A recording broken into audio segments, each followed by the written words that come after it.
अस्सलाम वालेकुम, welcome back our YouTube channel. Hope so you will be fine guys. जैसे कि आप जानते हैं, हमने ऑर्गेनाइजेशनल बिहेवियर एमजीटी 502 की शॉर्ट लेक्चर सीरीज का आगाज किया फॉर वर्चुअल यूनिवर्सिटी के स्टूडेंट के लिए। उसका लेक्चर आज 21 है। टुडे टॉपिक वो प्रीवियस जो हमने कम्युनिकेशंस के बारे में बात किया था वही अभी कंटिन्यू चल रहा है। तो यहाँ पर फर्स्ट एक बात की जाए कम्युनिकेशन के प्रिंसिपल्स क्या होते हैं। उसमें कम्युनिकेशन एज पर्पस मीन के जब भी हम कम्युनिकेशन कर रहे होते हैं as organisational point of view से, तो कोई ना कोई उसका पर्पस होता है। कम्युनिकेशन इज कॉन्टिन्यूस और communication message very in conscious encoding. तो ये इसके प्रिंसिपल है। नेक्स्ट है कम्युनिकेशन प्रिंसिपल कंटिन्यू है। कम्युनिकेशन इज रिलेशनल होता है, कम्युनिकेशन इज कल्चरल बाउंड होता है, कम्युनिकेशन हैज एथिकल इम्प्लीकेशंस होते हैं, communication is learn mean continues, आप इसको लर्न करते रहते हैं। फंक्शन ऑफ कम्युनिकेशंस क्या होते हैं, ये इंपॉर्टेंट है शॉर्ट एमसीक्यूज और लॉन्ग के लिए। कंट्रोल उसमें होता है, फर्स्टली इन्फॉर्मेशन होती है, इमोशनल एक्सप्रेशन होता है, मोटिवेशंस होती है और उसको कंट्रोल किया जा रहा होता है। नेक्स्ट है द कम्युनिकेशन प्रोसेस में क्या होता है, इंटेंट मैसेजेस इनकोडिंग मीन के जो आपने मैसेज किया है एज सच, और जो सेंड आपने किया था सेंडर ने मीन की वो ओरिजिनल मैसेज था। तो जो नेक्स्ट पर्सन है वेरी टू वेरी करता है, मीन के हर एक डिफरेंट होता है पर्सन, तो वो परसीव क्या कर रहा है, उसने उसका क्या मीनिंग दिया, तो परसीव्ड मीनिंग इनकोडिंग करते हैं। फिर उसमें नॉइस वगैरह भी आ सकती है, physical destructions, systematic problem, cultural differences, lake of feedback हो सकते हैं, स्टेटस इफेक्ट वगैरह, ये सब कर रहे होते हैं। तो ये बैरियर्स होते हैं। नेक्स्ट है बेसिक इंटरपर्सनल कम्युनिकेशन मॉडल्स है, यहाँ पर बात की जा रही है। ये आपको इम्पोर्टेंट है शॉर्ट में, या इस तरह से कोई इमेज वगैरह आ सकता है। तो इसमें क्या होते हैं, कम्युनिकेटर्स होते हैं इनके जो इन्फॉर्मेशन सेंड कर रहे हैं। इसमें हो सकता है कोई भी मैनेजर, कोई स्पीकर, लीडर वगैरह हो सकता है। इसके बाद जो उसने मैसेज कॉन्टेक्स्ट जो इफेक्ट वगैरह उसने सेंड किया, वो रिसीवर उसको कैसे रिसीव कर रहा है, तो वो एक इवेंट होगा। प्रिसेप्चुअल स्क्रीन मीन के वो उसको क्या प्रिसेप्ट कर रहा है।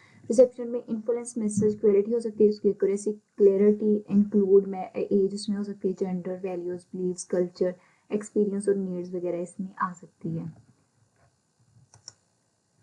नेक्स्ट इंटरपर्सनल कम्युनिकेशंस में इंपॉर्टेंट है लॉन्ग, शॉर्ट और एमसीक्यूज के लिए ओरल कम्युनिकेशन होती है। सबसे पहले इसके एडवांटेजेस भी होते हैं और डिसएडवांटेजेस भी होते हैं। एडवांटेजेस ये कि जैसे आप सेंड करते हैं इन्फॉर्मेशन, साथ ही इसका फीडबैक आ जाता है, मीन के स्पीड एंड फीडबैक, जैसे कि मीन के आप कोई इलेक्ट्रॉनिक मेल वगैरह करें। डिसएडवांटेज ये है कि डिस्टोर्शन ऑफ द मैसेज, कभी ये भी हो सकता है कि नॉइस की वजह से वो जो आप इन्फॉर्मेशन सेंड करना चाह रहे थे उसका वो कॉन्सिक्वेंसेज ना मिले। इसके बाद रिटर्न कम्युनिकेशन है। रिटर्न कम्युनिकेशन के भी एडवांटेजेस होते हैं और इसके डिसएडवांटेजेस होते हैं। टेंजिबल एंड वेरीफाइबल होती है, मीन के जो आपने किसी को सेंड की इन्फॉर्मेशन, उसके बाद में फीडबैक आता है, तो आपको पता चल जाता है कि अगले पर्सन को जो इन्फॉर्मेशन आपने सेंड की है एग्जैक्टली वही समझ आई और उसने उसके अकॉर्डिंग फीडबैक दे दिया। डिसएडवांटेजेस ये time consuming and lake feedback भी हो सकते हैं, तो ये इसके डिसएडवांटेजेस है।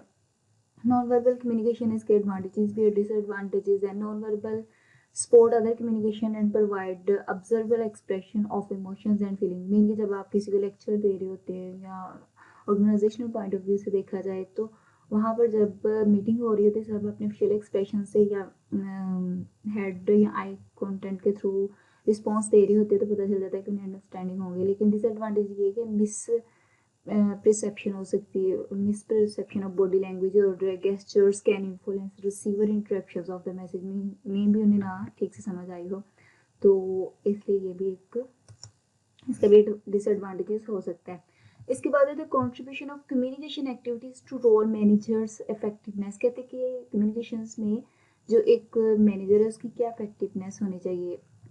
रूटीन कम्युनिकेशन में 45% है, अगर नेटवर्किंग में बात की जाए तो 11% है, ट्रेडिशनल मैनेजमेंट में 19% है और ह्यूमन रिसोर्स मैनेजमेंट में 26% है। इसके बाद है इंट्रोडक्शन ऑफ कम्युनिकेशन, ये इंपॉर्टेंट है, एमसीक्यूज में और शॉर्ट में आ जाता होता है। अपवर्ड, डाउनवर्ड और लेटरल। इसके बाद एक कम्युनिकेशन नेटवर्क की बात करते हैं, इसमें फॉर्मल होते हैं, नॉन इनफॉर्मल होते हैं। ये इंपॉर्टेंट है आपके एमसीक्यूज और लॉन्ग के लिए, शॉर्ट के लिए।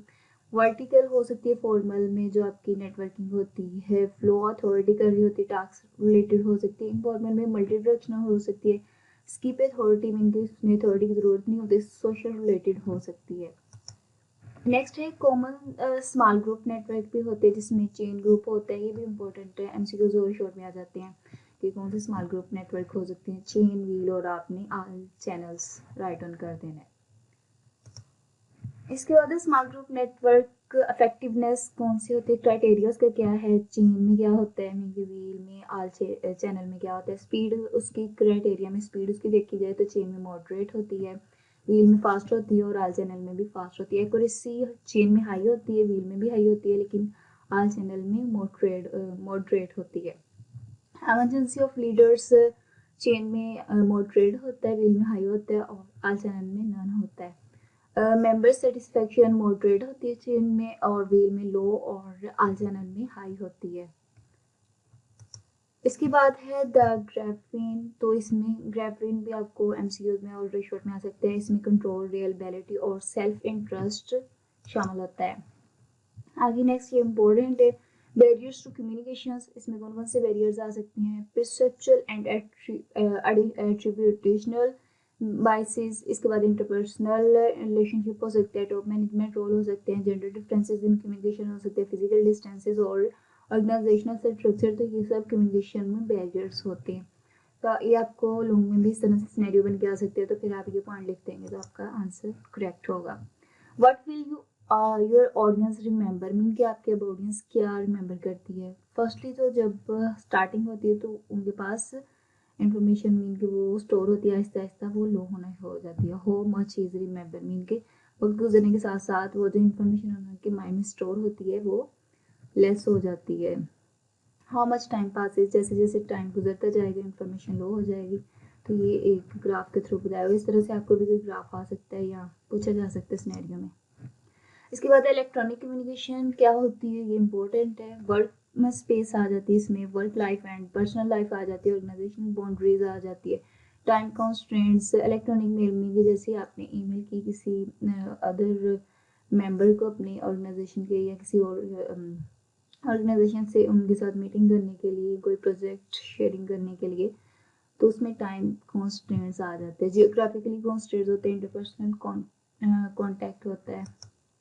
इसके बाद टेक्नोलॉजी एंड कम्युनिकेशंस क्या होती है, टेक्नोलॉजी और कम्युनिकेशन की बात की जा रही है। Electronic mail, the internet, mean कि अब इंटरनेट का दौर है, आप ऐसे एक टाइम पे मेल करते हैं, साथ ही आपको उसी टाइम उसका रिस्पॉन्स आ जाता है। कंप्यूटर मेडिएटेड कम्युनिकेशन में क्या होता है, informational databases, electronic mail system, voice mail system होता है, फैक्स मशीन सिस्टम होता है, सेलुलर फोन सिस्टम होता है। ये आपसे क्वेश्चन में पूछा जा सकता है शॉर्ट में भी और एमसीक्यूज वगैरह में।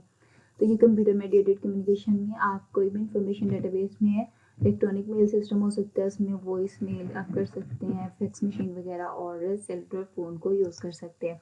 इसके बाद है how does CMC, computer mediated बात की जा रही है कम्युनिकेशन के, अफेक्ट कम्युनिकेशन, क्योंकि किस तरह से कंप्यूटर मेडिएटेड कम्युनिकेशन अफेक्ट कर रही है आपकी कम्युनिकेशन को। Mean fast immediate access to information, आप जैसे इंफॉर्मेशन मीन की बहुत ज़्यादा फास्ट हो जाती है, जैसे आपने क्लिक किया मीन की किसी को इंफॉर्मेशन सेंड की, साथ ही आपको उसका रिस्पॉन्स आ रहा है। Immediate access to people in power और instant information exchange across distance, mean जैसे आप इंफॉर्मेशन यूके में, कोई कनाडा में, अमेरिका में, पाकिस्तान में कहीं बैठा हुआ, जैसे आप इंफॉर्मेशन सेंड करते साथ ही उसके पास वो पूरी इंफॉर्मेशन चली जाती है, वो रीड आउट करके आपको उसका फीडबैक दे सकता है। Make schedule and office are irrelevant, make equalise group power दे सकते हैं आपको, में इक्वलाइज ग्रुप पार्टिसिपेशन में सब पार्टिसिपेट कर सकते हैं। तो ये कंप्यूटर मेडिएशन है, बहुत इफेक्टिव है। नेक्स्ट है how does computer mediated communication affect communication. इसमें क्या होता है, communication can become more interpersonal impersonal interaction with machine, mean machine के थ्रू आप एक दूसरे के साथ कम्युनिकेशन करें, जैसे लाइक कंप्यूटर, मोबाइल और टैब, लैपटॉप वगैरह। इंटरपर्सनल स्किल्स में डिमेंशन, लेस टेक्स्ट, लेस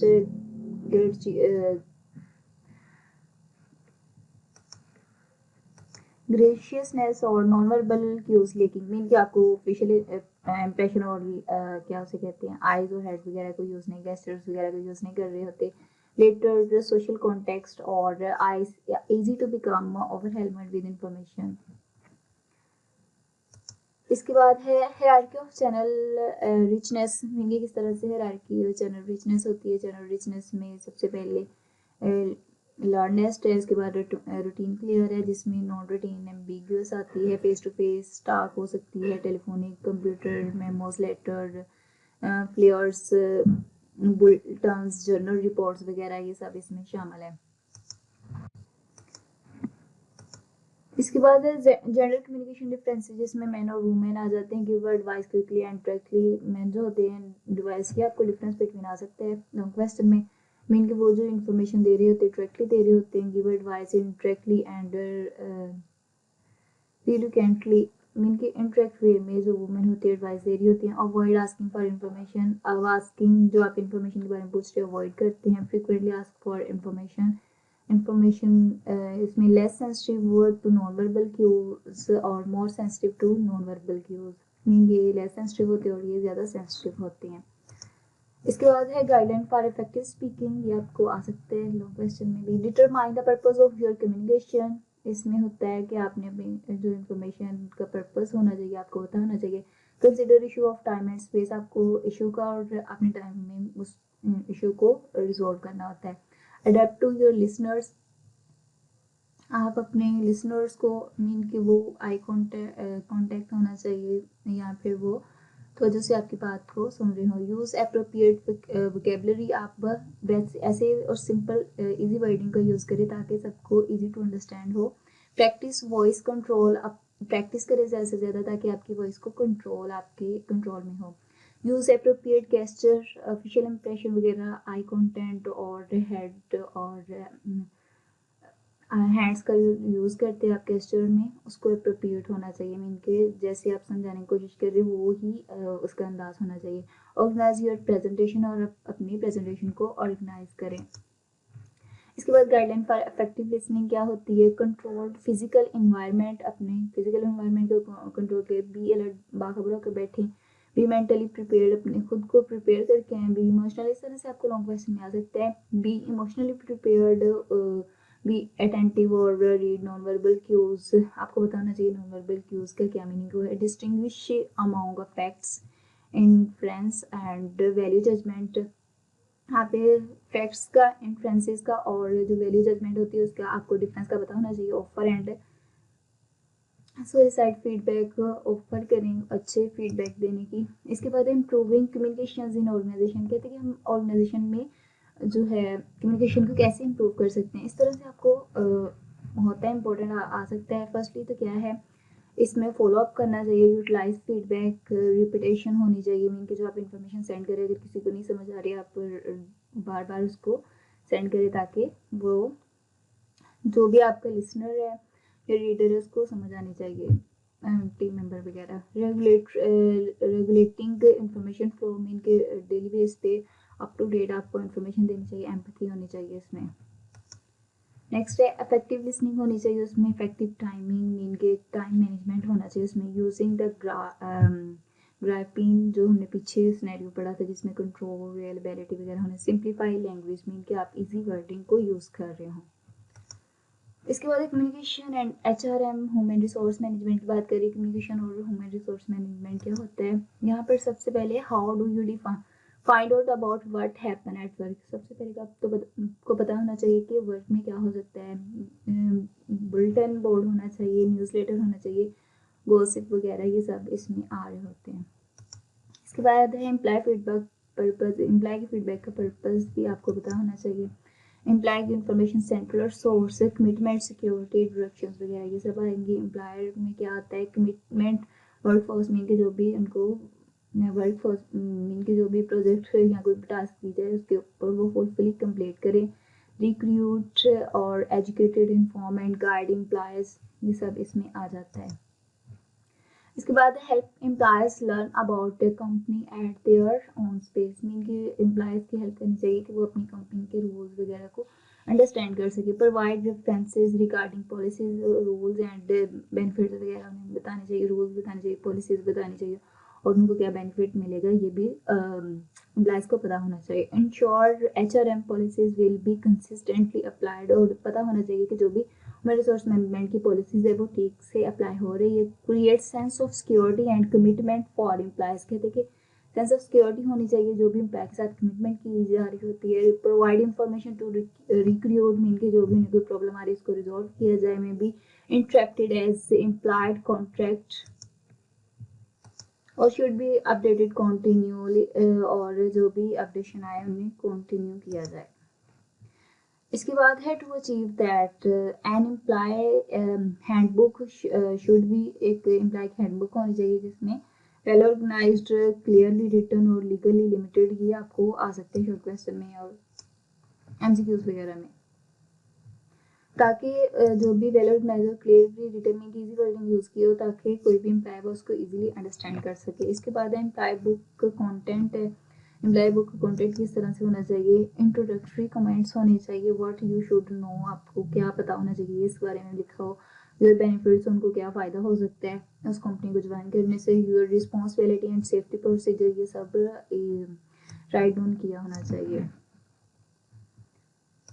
इसके बाद इंट्रोडक्टरी कमेंट्स में क्या होना चाहिए, तो इंट्रोडक्शन में ये आपको शॉर्ट में आ सकता है, लॉन्ग में पूछा जा सकता है, ग्रीटिंग, वेलकम, इसके बाद वेरिएबल टू द कंपनी, के बाद टोन सेटिंग होनी चाहिए, कल्चरल स्टेटमेंट, परफॉर्मेंस और रोल एक्सपेक्टेशंस वगैरह यहाँ पे राइट ऑन की होनी चाहिए। इसके बाद है व्हाट यू शुड नो, आपको क्या पता होना चाहिए, तो इसमें रूल्स एंड पॉलिसीज का पता होना चाहिए, जो भी कंपनी वो काम कर रहे होते हैं, अटेंडेंस, वर्क आवर्स वगैरह का, लंच आवर्स का, ले ऑफ प्रैक्टिसेस का, परफॉर्मेंस अप्रेजल इश्यूज वगैरह का सबका पता होना चाहिए। यार बेनिफिट्स, अब उनको क्या बेनिफिट्स मिल सकते हैं एम्प्लॉय वगैरह को, तो इसमें मेंबरशिप बेस्ड हो सकता है, कीप मॉरल हाई, कॉस्ट और एलिजिबिलिटी वगैरह वो सब वहाँ पे राइट ऑन होने चाहिए। इसके बाद रिस्पॉन्सिबिलिटी एंड प्रोसीजर्स की बात आती है, ये आपको एमसीक्यूज और शॉर्ट क्वेश्चन में आ सकते हैं, जो भी मैं पॉइंट रीड आउट कर रही हूँ। सेफ्टी है, पर्सनल कंडक्ट है, मीन की क्या उनकी रिस्पॉन्सिबिलिटी है, रिपोर्टिंग एक्सीडेंट है, उसके बाद कंप्लेंसेस रिक्वायरमेंट, ये सब रिस्पॉन्सिबिलिटी प्रोसीजर में आता है। इसके बाद कम्युनिकेशन मेथड्स की बात की जा रही है, इंपॉर्टेंट है बहुत ज़्यादा ऑर्गेनाइजेशनल पॉइंट ऑफ व्यू से, एम्प्लॉय के हैंडबुक, इसके बाद bulletin board, company news letter, company wide meeting, इसके बाद डिजिटल मीडिया है, इसके बाद एटसेट्रा वगैरह। नेक्स्ट है ऑफ साइट एम्प्लॉयज, तो इसके लिए फीमेल मशीन होती है, ईमेल्स और इंटरनेट और फोन वगैरह का इस्तेमाल किया जा सकता है, या आप अगर शॉर्ट में आ जाए तो आप राइट ऑन कर सकते हैं। एचआरएम कम्युनिकेशन प्रोग्राम्स होते हैं, इसके लिए कीप एम्प्लॉय इन्फॉर्म, एम्प्लॉय को इन्फॉर्म करना चाहिए, convey organisation concern for employees, और वो पैगाम एम्प्लॉयज तक पहुंचाना चाहिए जो उनके कंसर्न से रेलिवेंट हो, बिल्ड ट्रस्ट एंड ओपननेस, और मॉनिटर एम्प्लॉयज कंसर्न, जो मीन के एम्प्लॉय के कंसर्न है इसको भी मॉनिटर करना चाहिए।